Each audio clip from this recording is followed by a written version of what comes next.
Welcome to this video where we are going to go into the scored part of the speaking section, and the first part is the read aloud. So let's look at how you're scored, things that you need to keep in mind. We're going to go over some sample read alouds and also going to go over some tips that will help you score the most part in this section. Now, for those of you who don't know what it is, in this section you're given a text on screen. You have 40 seconds to read through that text and understand it before your time starts, and after your time starts, you have 40 seconds to read the text as naturally and clearly as possible. You get 7 questions for this in the exam, and each will be a single paragraph of 50 to 65 words.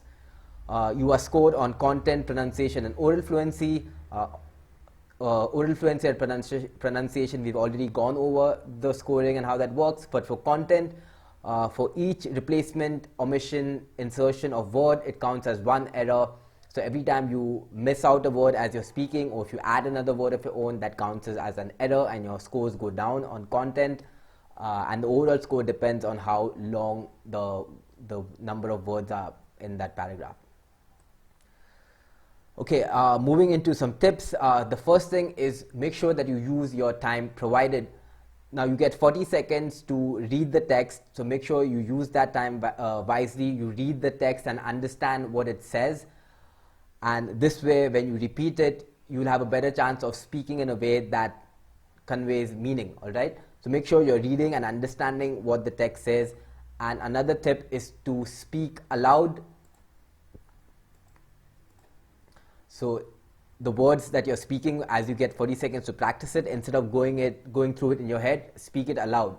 What will happen when you do that is you will also come across different words that you find difficult to pronounce, and you can practice pronouncing them aloud, and it's just you get an additional practice before your time actually begins. Also make sure that take care of apostrophe s's. So for example, if there's a part that says do not eat chocolates, so make sure you say chocolates with an s instead of just saying chocolate. So I see that as a common error. Some people miss out on the plural form, and that can cause you to miss out on content. So make sure that you're repeating the words exactly how you see them and are not missing on those plural forms, or even some of these prepositions such as in, on, the. Those are some of the places where I see people making mistakes frequently. The second point is to use punctuation as a guidance on where to pause. Now this is a fairly common question, like where do I pause? And what is the guidelines around that? Well, generally, when you have a full stop, you have a slightly longer pause, and when you have a comma in the passage, you have a shorter pause.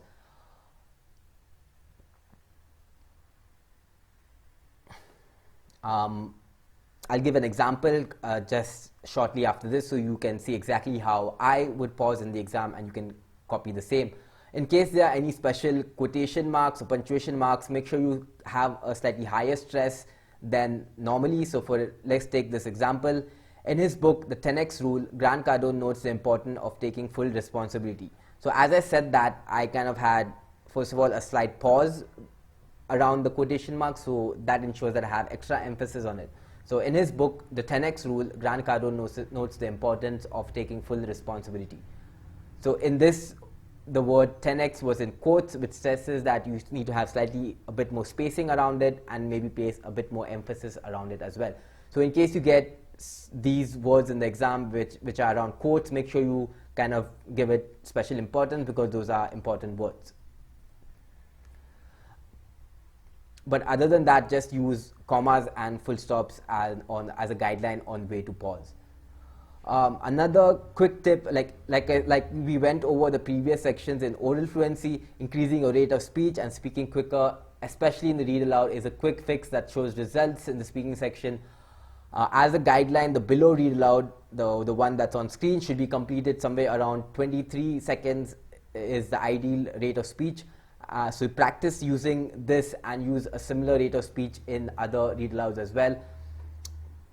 So I'm going to quickly go over this read aloud, and let's see how long it takes me to complete it. Success is not something that happens to you, it's something that happens because of you and because of the actions you take. People who refuse to take responsibility generally don't do well at taking much action and subsequently don't do well in the game of success. Successful people accept very high levels of accountability for creating and having success for themselves and even for failing to do so.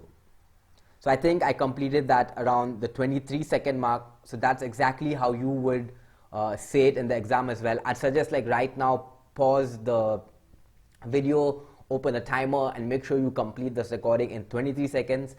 So do that right now. I'm going to give you some time to do that. Hit pause. Okay, so hopefully you've paused and you practiced it. And what I also want you to notice is that I only paused as I was doing the recording, I only paused at where I had where there was a punctuation mark, such as a semicolon or a full stop or even a hyphen. Those were the places that I used as an indicator of where to pause. And maybe at a conjunction as well, you have a slight pause. But in general, if you complete this recording in 23 seconds, that's the best rate of speech that we've seen that does well in the exam.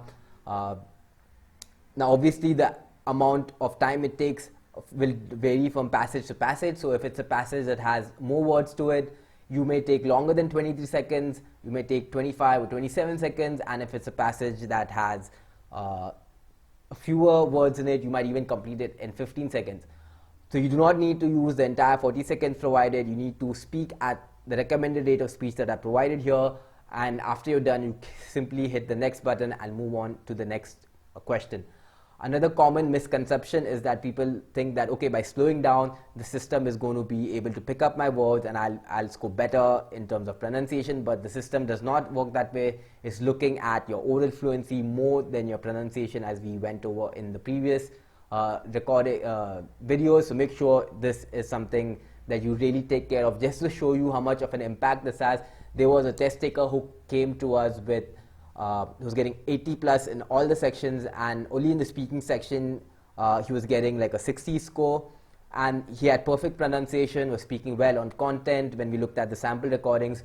But the only difference or thing that was lacking was that when we gave the test taker this portion of text, he took 35 seconds to complete this portion of text, and the only thing that we asked him to change was to speak quicker and complete this in 23 seconds. So just by making that one change, his oral fluency scores went up and he was able to cross the 79 plus mark in the speaking section. So for sure, use this recommended rate of speech. It's something that we've tested, and this one tip alone can help you boost your scores in the speaking section and in the exam.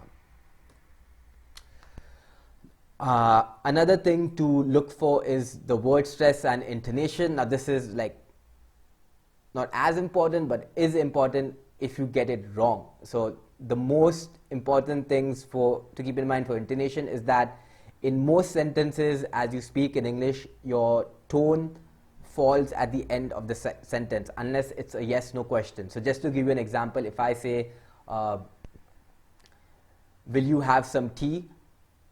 So when I say, will you have some tea? So I have tea kind of has a rising intonation over there. But if I have a statement such as, I'm going to be preparing some tea. So in that, I'm not asking a question. So the tea has a falling intonation, which is for most sentences in English, like you will have a falling intonation at the end of the sentence to indicate that the sentence is over. Unless it's a yes/no question such as, will you have some tea? So that's where I have a rising intonation. So what we've seen is that when test takers have a rising intonation at the end of the sentence, especially when there's not a question, they tend to score lower in terms of pronunciation. So just be on the lookout for that in case you are having issues. In case you've purchased a package that has the speaking assessments that come along with it, send it to us and we'll give you feedback whether you're having that issue or not. If not, there'll be a link somewhere where you can purchase a speaking assessment where we'll identify if this is an issue for you. But most people do not have this issue. A very small number of people have this issue. The second thing to keep in mind is when you have a list. So a list is when you have a set of words or set of things, more than 2 items being said. So in this sentence, it is handmade Valentine cards made of lace, ribbons, and featuring Cupid and hearts, eventually spread to the American colonies. A list is where you have 2 or more things that are separated by a comma. So when you are generally in English, when you speak a talk about a list, you have a rising intonation on the first, if it's 3 items in the list, you'll have a rising intonation on the first 2 items and a falling intonation at the second item. So that's just something to keep in mind, is when you get a list with like commas in it, you generally have a rising intonation for the first 2 words. Now let's look at an example just to make this clear to you. So I'm going to play an audio clip and we're going to listen. The centuries, the holiday evolved, and by the 18th century, gift giving and exchanging handmade cards on Valentine's Day had become common in England. Handmade Valentine's cards made of lace, ribbons, and featuring cupids and hearts eventually spread to the American colonies. The tradition of Valentine's cards did not become widespread in the United States, however, until the 1850s.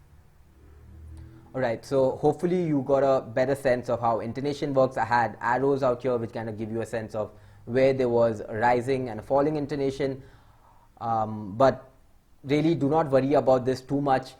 Just be mindful of these 2 points, like at the end of the sentence to have a falling intonation, and when you have a list to have kind of a rising intonation and a falling intonation on the last item on the list. But this is not a major issue, but in case you see your pronunciation scores go down, this could be one of the causes for that. Okay, so moving on to the next part, which is do not stress excessively on any word. Many people have the question especially on the read aloud, oh, should I be stressing on a particular word?